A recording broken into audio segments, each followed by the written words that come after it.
Ta parole est une lampe à mes pieds, une lumière sur mon sentier. Psaume 119, verset 105.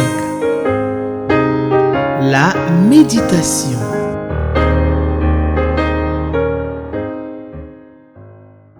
Chers amis téléspectateurs, bonjour.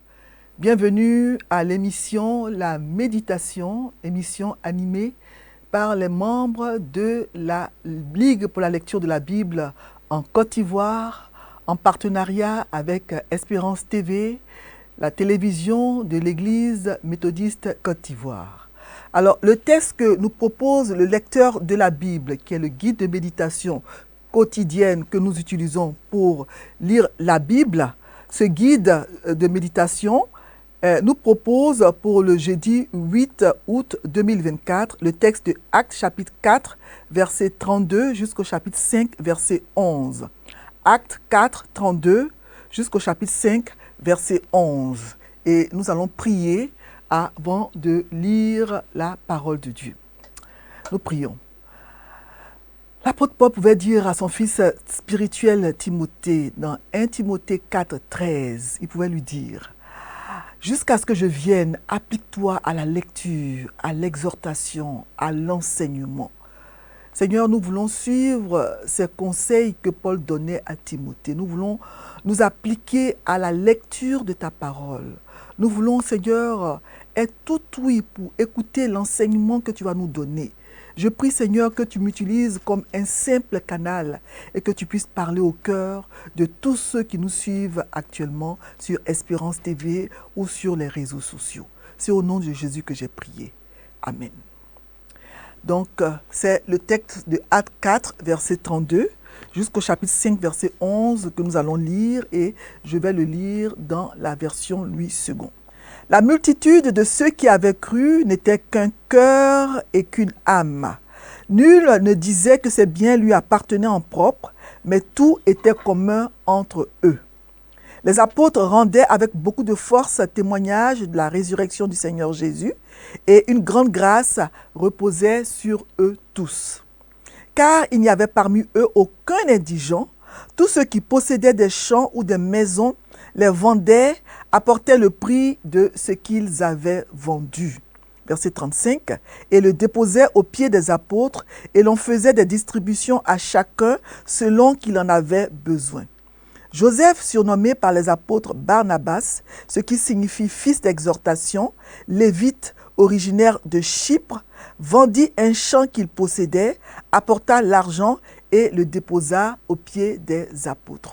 Nous sommes maintenant au chapitre 5, on commence à lire à partir du verset 1 du chapitre 5 jusqu'au verset 11. Mais un homme nommé Ananias, avec Saphira, sa femme, vendit une propriété et retint une partie du prix, sa femme le sachant. Puis il apporta le reste et le déposa aux pieds des apôtres.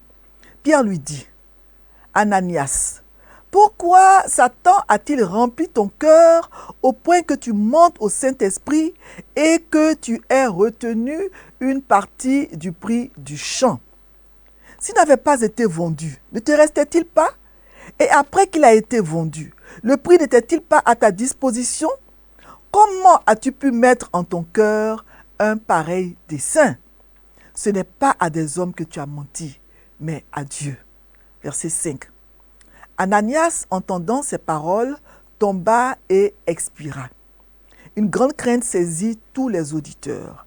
Les jeunes gens s'étant levés, l'enveloppèrent, l'emportèrent et l'ensevelirent. Environ 3 heures plus tard, sa femme entra sans savoir ce qui était arrivé. Pierre lui adressa la parole. « Dis-moi, est-ce à un tel prix que vous avez vendu le champ? » « Oui, répondit-elle, c'est à ce prix-là. » Alors Pierre lui dit: « Comment vous êtes-vous accordé pour tenter l'Esprit du Seigneur? Voici, ceux qui ont enseveli ton mari sont à la porte et ils t'emporteront. » Au même instant, elle tomba aux pieds de l'apôtre et expira. Les jeunes gens étant entrés, la trouvèrent morte, ils l'emportèrent et l'ensevelirent auprès de son mari. Verset 11, une grande crainte s'empara de toute l'assemblée et de tous ceux qui apprirent ces choses. Amen. Nous venons de lire Actes chapitre 4, verset 35 jusqu'au verset 11 du chapitre 5. Et le thème de ce passage, selon le lecteur, est les fruits d'une vraie et d'une fausse conversion. Après avoir reçu le Saint-Esprit à la Pentecôte, Pierre, il continue de proclamer hardiment l'Évangile devant une grande foule. Il n'a plus peur d'afficher sa foi et son appartenance au groupe des disciples de Jésus, comme c'était le cas avant la Pentecôte. L'Église grandit et une communauté transformée par l'Évangile commence à se développer. On peut le lire dans le chapitre 2, les versets 42 à 47. Nous n'allons pas le lire, mais on voit donc que l'Église commence à grandir, se développe, etc. Et Pierre, il se trouve à nouveau à prêcher devant une foule après avoir guéri un homme paralysé depuis sa naissance. Il se retrouve donc à prêcher devant une foule, comme le jour de la Pentecôte. On peut le lire dans Actes chapitre 3.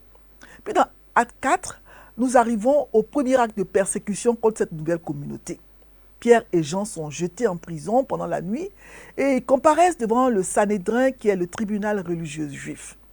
Après s'être vu interdire de prêcher la résurrection de Jésus, ils se rassemblent dans la prière pour avoir le courage, pour demander au Seigneur de leur donner le courage, l'audace de défier le Sanhédrin en obéissant à la mission que le Seigneur leur a confiée, aller par tout le monde, annoncer la parole. Donc ce matin, nous allons voir donc les dangers auxquels cette communauté était confrontée ne venaient pas seulement de l'extérieur, mais qu'elle était aussi confrontée aux dangers de l'hypocrisie intérieure, à l'intérieur d'elle-même. Dans Actes chapitre 4, à partir du verset 29 à 30, on voit donc que les membres de la première église, l'église primitive, après l'arrestation et la libération de Pierre et Jean, ils avaient prié. Ils avaient prié pour avoir de l'audace, pour demander au Seigneur de leur donner de l'audace, du courage dans la profession de l'Évangile. On peut le lire dans les versets 29 à 30 de Acte 4. Et maintenant, Seigneur, vois leurs menaces et donne à tes serviteurs d'annoncer ta parole avec une pleine assurance. Voilà donc ce qu'ils ont demandé au Seigneur. Alors, Dieu a exaucé leurs prières. L'audace des membres de l'Église dans l'annonce de l'Évangile, elle se voyait aussi dans le domaine des biens, du partage des biens qu'ils possédaient. Les premiers chrétiens, ils savaient très bien qu'annoncer hardiment, avec audace, audacieusement, l'évangile de Jésus, annoncer que Jésus est le Christ, le Messie d'Israël, ressuscité des morts après avoir été tué par les Juifs. Cela équivalait à s'exposer à la colère et à la forte opposition des dirigeants juifs, voire même à la mort, comme il avait fait en tuant Jésus, leur maître. Donc, lorsqu'ils priaient pour demander au Seigneur de leur donner le courage d'annoncer l'Évangile, ils priaient donc en sachant qu'ils prenaient un grand risque, parce que cette audace allait entraîner des conséquences pénibles pour eux. Mais cela ne les a pas arrêtés. Et c'est ce même esprit d'audace, de prise de risque, qui les poussait aussi à vendre leurs possessions terrestres.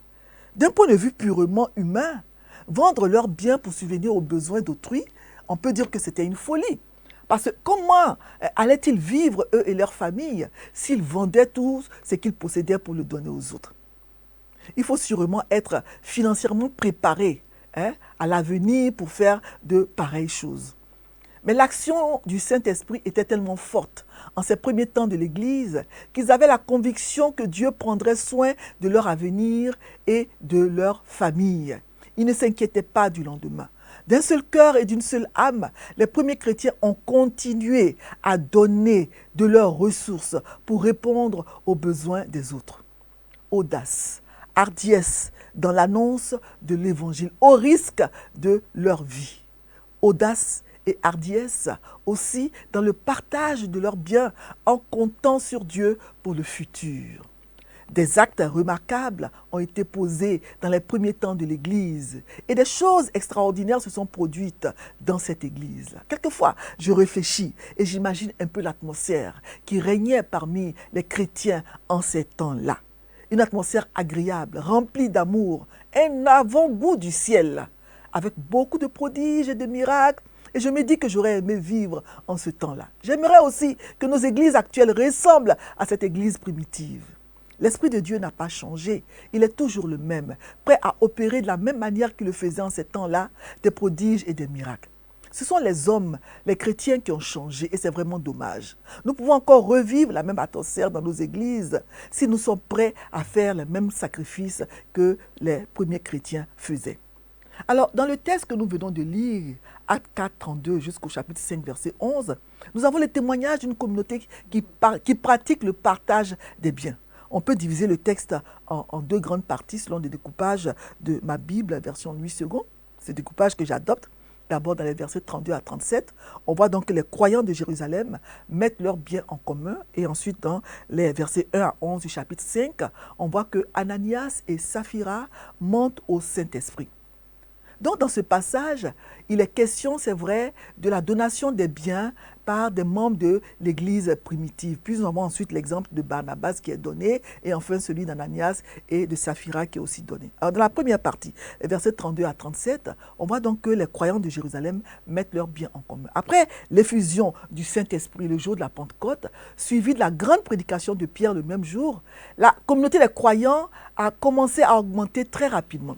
Il est écrit donc dans Actes 2, 47 que ces croyants-là, que le Seigneur ajoutait chaque jour à l'Église ceux qui étaient sauvés. C'est ce qui est écrit dans Actes 2, 47. Donc la communauté des croyants, dans Actes 2, 41, après la prédication de Pierre, donc se composait d'environ 3000 hommes, parce que ceux qui ont accepté la parole le jour de la Pentecôte ont été baptisés, et le nombre des disciples a augmenté d'environ 3000 âmes. Donc cette communauté-là, elle est passée à environ 5000 personnes quelques jours après, dans Actes chapitre 4, verset 4. On dit que beaucoup de ceux qui avaient entendu la parole crurent et le nombre des hommes s'éleva à environ 5000 personnes. Donc vraiment, c'est une croissance exponentielle. On passe de 3000 à 5000 en seulement quelques jours. Alors, avec une telle croissance, les besoins économiques aussi augmentaient à cette époque-là. Acte 2, 44 à 45 avait déjà parlé du partage des biens pratiqués par la communauté des croyants. Mais les versets 32 à 37 de Acte 4 décrivent donc les progrès de l'Évangile à travers la prédication des apôtres et le style de vie de l'Église ainsi que l'atmosphère qui y régnait. Le don de Barnabas, Joseph, dans les versets 36 à 37 de Acte 4, est donné comme exemple de l'esprit de grâce qui régnait dans l'Église dans son ensemble. Et la phrase clé dans le passage d'aujourd'hui est le verset 32. La multitude de ceux qui avaient cru n'était qu'un cœur et qu'une âme. Nul ne disait que ses biens lui appartenaient en propre, mais tout était commun entre eux. C'est parce qu'ils étaient unis, c'est parce qu'ils n'étaient qu'un seul cœur et qu'une seule âme que ces chrétiens étaient capables de partager tout ce qu'ils avaient. On ne les appelait pas encore chrétiens, mais c'était donc ceux qui s'étaient convertis au Seigneur. C'est parce qu'ils étaient unis, c'est parce qu'ils n'étaient qu'un seul cœur et qu'une seule âme qu'ils n'étaient pas individualistes, qu'ils étaient capables de partager ce qu'ils avaient. Ils ne prétendaient pas que leurs biens étaient leur propriété privée. Ils partageaient ce qu'ils avaient et un tel partage était une façon éloquente de témoigner du Seigneur Jésus et de vivre l'amour qu'il avait prêché toute sa vie. Voilà, Jésus lui-même leur avait dit dans Jean 13, verset 35, je vais le lire rapidement, il avait dit à ses disciples que c'est à l'amour, attendez que je trouve pour lire exactement les versets, voilà, à ceci tous connaîtront que vous êtes mes disciples si vous avez de l'amour les uns pour les autres. Voilà. C'est à l'amour que vous aurez les uns pour les autres que les gens, le monde reconnaîtra que vous êtes mes disciples. Donc, Acte 4, 32 est l'un des versets les plus puissants de tout le Nouveau Testament. Parce qu'il décrit l'Église. Les croyants étaient si généreux à cette époque qu'il n'y avait parmi eux aucun indigent. S'il n'y avait pas d'indigents, c'est parce que ceux qui avaient des champs ou des maisons, comme Barnabas, acceptaient de les vendre et de mettre le fruit de la vente à la disposition des apôtres. L'Église grandissait de plus en plus et les besoins des membres augmentaient. Ils avaient mis en place une organisation selon laquelle, quand ils vendaient leurs biens, ils apportaient l'argent aux apôtres, leur laissant ainsi le souhait d'administrer les fonds.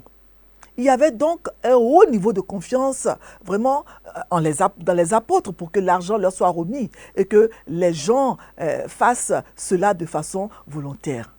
Voilà. Il y avait aussi d'autres facteurs sous-jacents aux actions de ces premiers croyants. Il y avait par exemple les paroles et l'enseignement de notre Seigneur qu'ils appliquaient.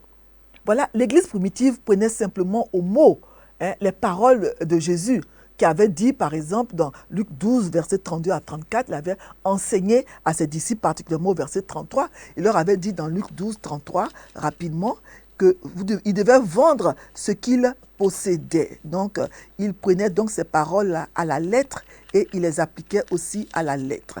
Luc 12, verset 33 dit, Seigneur, c'est le Seigneur qui parle, vendez ce que vous possédez et donnez-le en aumône. Voilà ce que le Seigneur Jésus leur avait enseigné. Alors, les actions de ces saints-là, de ces premiers chrétiens, étaient tout à fait conformes aux paroles du Seigneur. Ils prenaient donc le Seigneur Jésus au mot. Et dans les versets 36 à 37 de Acte 4, il est question de Barnabas, un certain Barnabas. Son don est donné comme exemple de l'esprit de grâce qui régnait dans l'Église dans son ensemble. Son nom Barnabas signifie fils d'exhortation ou fils de consolation.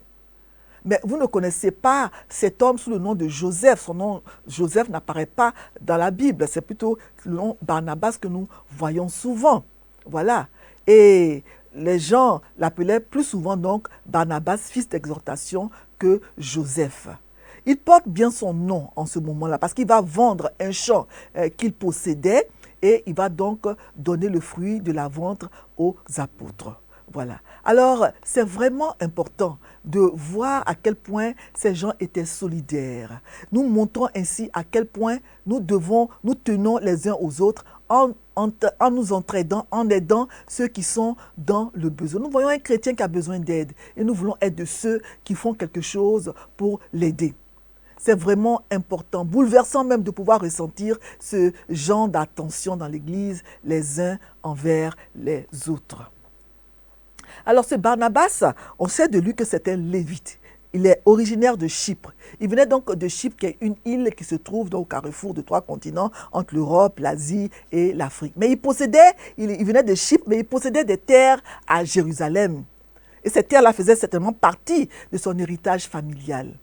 Il était lévite, mais il appartenait donc à une classe riche. C'est pour cela donc qu'il avait des champs à vendre. Beaucoup de gens vendaient leurs propriétés, leurs biens, comme cela est mentionné dans Acte 2, 45. Mais le nom de Barnabas est mentionné certainement parce que beaucoup de membres de l'Église primitive le connaissent. On verra par la suite qu'il sera donc compagnon de voyage de l'apôtre Paul. On peut le lire dans Acte 11, verset 22, Acte 13, verset 2 à 3. Donc, son exemple de générosité, il doit être suivi dans nos communautés. Il n'est pas étonnant que cet homme qui a généreusement donné de ses propres moyens ait été choisi plus tard dans Acte 11, versets 27 à 30. On peut le lire. Il a été donc choisi pour porter un don généreux aux chrétiens, aux saints d'Antioche qui étaient dans le besoin. On le lit dans Acte 11, versets 27 à 30.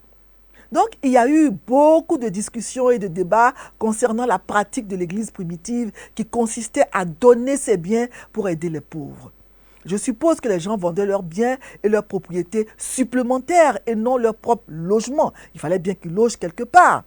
Donc les propriétés qu'ils vendaient, en fait, c'était leur sécurité, leur pécule, disons leurs économies, ce qui assurait leur avenir. Alors, est-ce qu'on doit encourager les chrétiens dans nos églises à vendre leurs biens pour les partager avec les frères ou sœurs qui sont plus pauvres? En ce qui concerne les dons, ils doivent être volontaires. Ça, il faut le retenir. Il faut agir selon ce que le Seigneur nous met à cœur. Rien ne doit se faire sous une contrainte ou une pression quelconque. Il faut aussi savoir qu'il y avait ici, dans une certaine mesure, une situation unique. Parce que la destruction de Jérusalem était imminente. La ville de Jérusalem allait être détruite bientôt et cela s'est fait peu après du vivant de ses saints. Et nous voyons qu'aucune autre église dans le Nouveau Testament n'a suivi ce schéma. En effet, la pratique de l'église primitive de Jérusalem n'était pas une pratique uniforme de l'église quand on lit les récits du Nouveau Testament. Ce fut une pratique unique à un moment unique précis. Et nous avons par la suite l'exemple de Barnabas. Après l'exemple de Barnabas, nous avons un autre exemple de donation qui est l'histoire d'Ananias et de Saphira. Donc dans les versets 1 à 11 de Acte 5, on parle de cette histoire. Ils mentent au Saint-Esprit.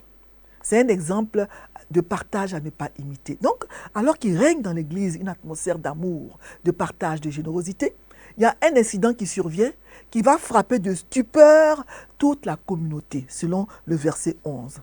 Un homme appelé Ananias vend un champ avec le consentement de son épouse Saphira. Et il va retenir une partie de l'argent de la vente avec le plein accord de sa femme.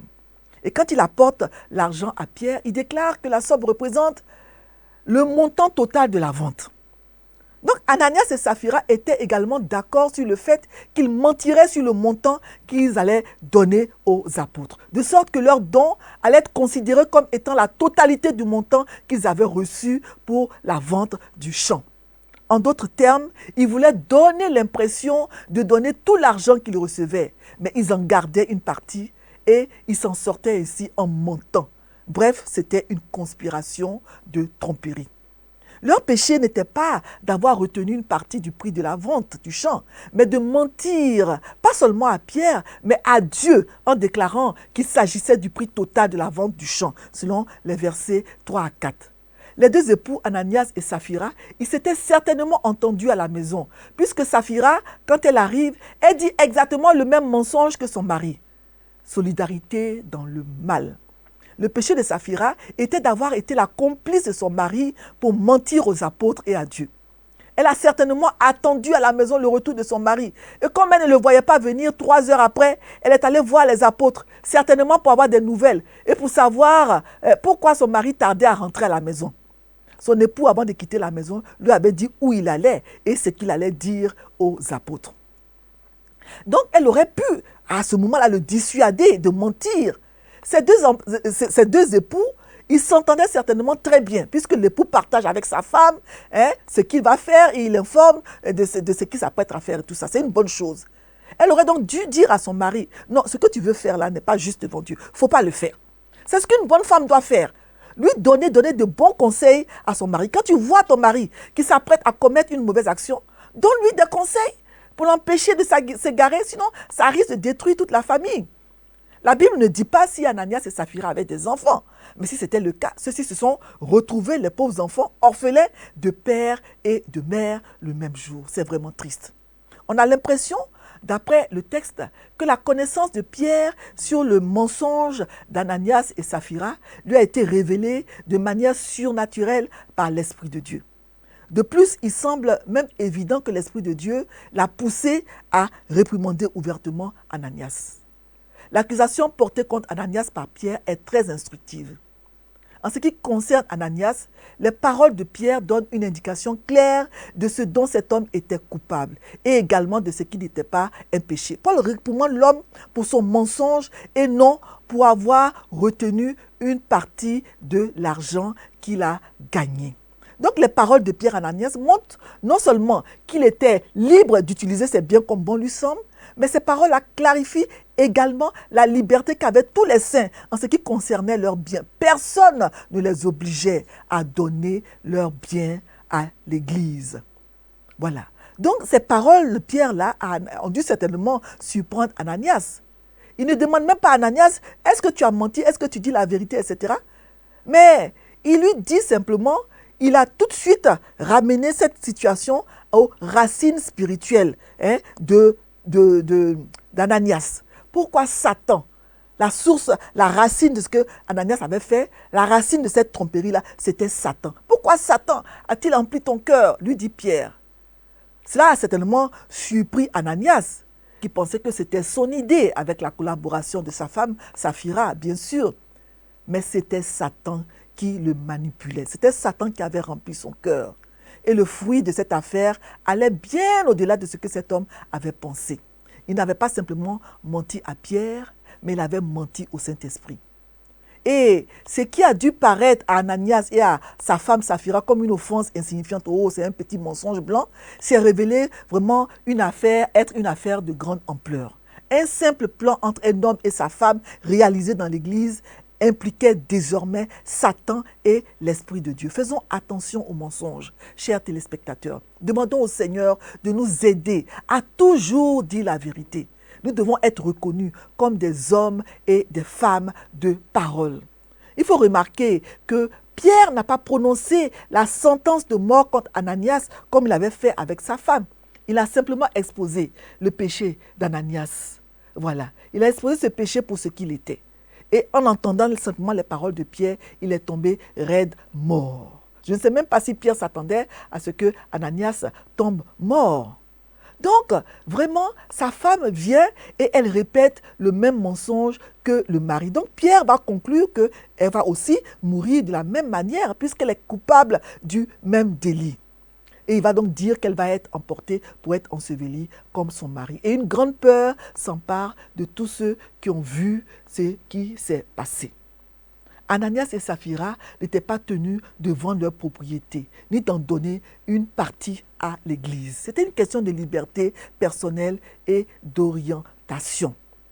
Donc, quand nous avons un frère ou une sœur dans le besoin et que nous avons des ressources pour répondre à ce besoin, il faut le faire, mais librement.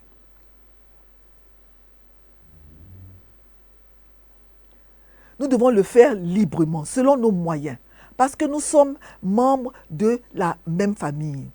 Nous retenons 2 leçons, au moins 2 leçons à partir de ce récit, il y en a beaucoup. Premièrement, il nous rappelle ce récit que le don et le partage des biens dans la communauté étaient volontaires. Il faut toujours donner volontairement, librement, comme l'apôtre Paul le souligne dans 2 Corinthiens 9, 7. Que chacun donne comme il a résolu dans son cœur, sans tristesse ni contrainte, parce que Dieu aime celui qui donne avec joie.